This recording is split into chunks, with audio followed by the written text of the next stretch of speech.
مجھے یاد ہے میں بہت چھوٹی تھی، دادا ہمارے گھر میں ہوتے تھے، تو جب میری امی اور پھوپھی وغیرہ بہت زیادہ ٹائم گھر کے کام پہ لگا لیتی تو وہ ناراض ہوتے تھے.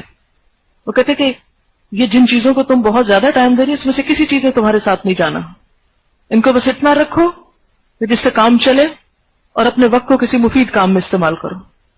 مجھے خود پینٹنگ کا، نیٹنگ کا، سلائی کا بے تحاشا شوق تھا، پاگل پن کی حد تک کہ ہر وقت خوابوں میں بھی جیسے نیٹنگ کر رہی ہوں اور پینٹنگ کر رہی ہوں.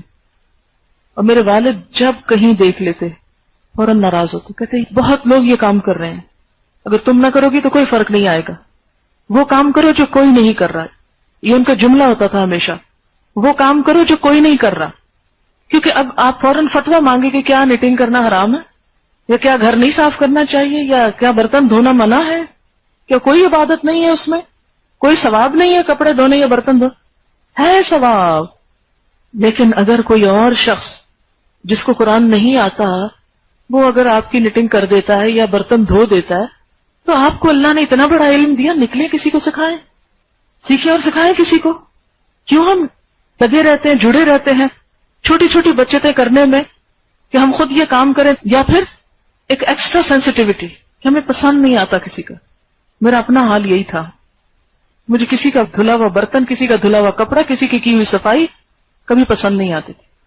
اب بھی بس آنکھوں پہ پٹی باندھی ہوئی ہے، لیکن مجھے پتا ہے کہ اگر میں یہ کام کرنا شروع کر دوں گی، اگرچہ ان کے کرنے میں عیب نہیں ہے، گناہ نہیں ہے، گھر والوں کی خدمت کرنا، یہ سب کام کرنا بھی ثواب کا ایک حصہ ہے، لیکن اگر کوئی اور یہ کام کر لے جو آپ کا کام نہیں کر سکتا تو آپ دوسروں کو فیض پہنچائیں. اس وقت مجھے پتا ہے کہ مجھے یہاں سے جا کے کس قسم کا کھانا کھانا پڑے گا، اور میرے لیے ساری زندگی کے لیے یہی کھانا ہے کہ جس میں کوئی مرضی نہیں، کوئی چوائس نہیں. چاہے تو نمک اتنا ڈال دیں کہ طبیعت خراب ہو جائے، چاہے تو کچا ہو، چاہے تو گھی اتنا ڈال دیں کہ کوئی شکل کھانے کی نظر ہی نہ آئے اس میں سے. 100 دفعہ بتانے اور سمجھانے کے باوجود وہ وہی لوگ کرتے ہیں جو کرتے ہیں، ان کی مرضی ہوتی. لیکن نفس کا ایک امتحان ہے نا.